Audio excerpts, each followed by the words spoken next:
નમસ્કાર મિત્રો, સ્વાગત છે તમારું.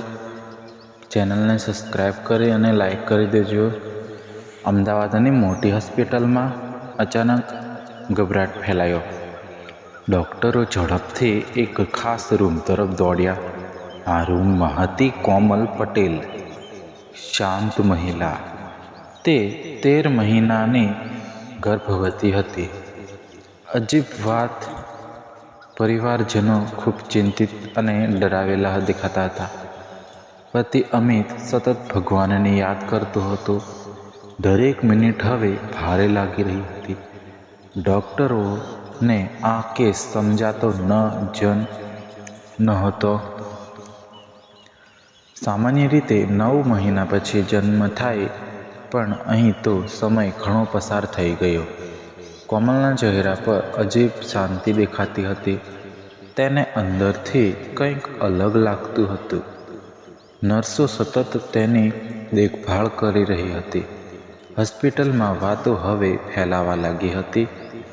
લોકો આ કેસ વિશે ચર્ચા કરવા લાગ્યા. કોઈ કહે આ ચમત્કાર, તો કોઈ ડર લાગ્યો કહે. ડૉક્ટરે કહ્યું, આ ખૂબ જ દુર્લભ કેસ છે. તાત્કાલિક ઓપરેશન કરવાની જરૂર જણાઈ રહી હતી. પરિવારે મંજૂરી આપી. દિલ ધડકતું હતું. કોમલને ઓપરેશન માટે તૈયાર કરવામાં આવી.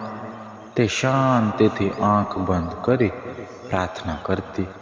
અમિત બહાર ઊભો આંખોમાં આંસુ રાખતો. ઓપરેશન થિયેટરનું દરવાજું ધીમે બંધ થયું. અંદર ડૉક્ટરો ગંભીરતાથી તૈયાર ઊભા હતા. સમય જાણે અહીં અટકી ગયો હતો. બધાની નજર હવે એક જ જગ્યાએ હતી.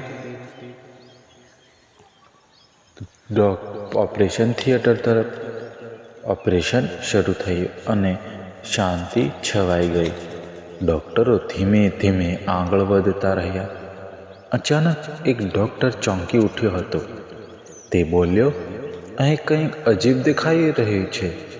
બધા ડૉક્ટરો નજીક આવી ધ્યાનથી જોવા લાગ્યા કે નજીક શું હશે.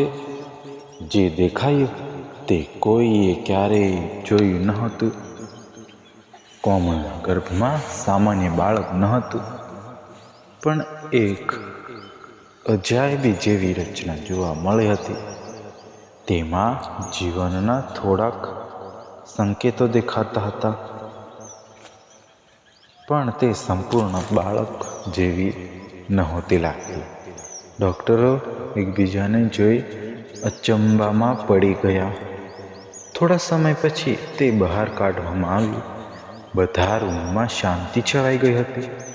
આ દૃશ્ય કોઈ માટે સહેલું નહોતું લાગતું, પરંતુ તેને તપાસ માટે લેબમાં મોકલવામાં આવ્યું. બહાર અમિત હજુ રાહ જોઈ રહ્યો હતો. તેના મનમાં હજારો પ્રશ્નો ઉઠતા હતા. દરવાજો ખુલ્યો અને ડૉક્ટર બહાર આવ્યો. અમિત દોડી જઈને તરત જ પૂછી લીધું, મારું બાળક હવે કઈ રીતે છે? કહો ને ડૉક્ટર, કહો ને. થોડા સમય માટે શાંત રહ્યા ડૉક્ટર અને ધીમે અવાજમાં વાત શરૂ કરી. આ કેસ સામાન્ય નથી, સમજવું પડશે તમને. અમિતનું દિલ વધુ જોરથી ધડકવા લાગ્યું. તેને લાગ્યું હવે કંઈક ખરાબ થશે. ડૉક્ટરે કહ્યું, આ એક દુર્લભ પરિસ્થિતિ. અંદર જે હતું તે પૂર્ણ બાળક નહોતું. અને આગળ. અમિતને આ સાંભળીને મોટો ઝટકો લાગ્યો, પણ તે કોમલ માટે મજબૂત રહેવાને નક્કી કર્યો. થોડી વાર પછી કોમલનો હોશ આવી ગયો. તેની આંખોમાં આશા અને પ્રશ્નો હતા. તે ધીમેથી પૂછે, મારું બાળક ક્યાં છે? મારું બાળક ક્યાં છે? આ પ્રશ્ન સાંભળીને બધા શાંત થઈ ગયા. અમિતે હાથ પકડી તેને સમજાવવાનો ખૂબ જ પ્રયત્ન કર્યો. તું સલામત છે એ સૌથી મોટામાં મોટી ખુશી છે. કોમલની આંખોમાંથી આંસુ વહી ગયા, પણ તે પોતાને સંભાળવાનો પ્રયત્ન કરતી રહી. ડૉક્ટરે કહ્યું, હવે તું ખતરાથી બહાર છે. આ ઘટના જીવનનો કઠિન પાઠ બની ગયો છે. સમય સાથે બધું ધીમે ધીમે બદલાતું ગયું. કોમલ ફરીથી સ્વસ્થ થવા લાગી હતી. અમિત હંમેશા તેની સાથે ઊભો રહ્યો. બંને જીવનને નવી રીતે જીવવાનું અને જોવાનું શીખ્યું. ક્યારેય બધું આપણા હાથમાં નથી હોતા, પણ હિંમતથી આગળ વધવું જરૂરી હોય છે. આ ઘટના તેમને મજબૂત વધુ બનાવી ગઈ.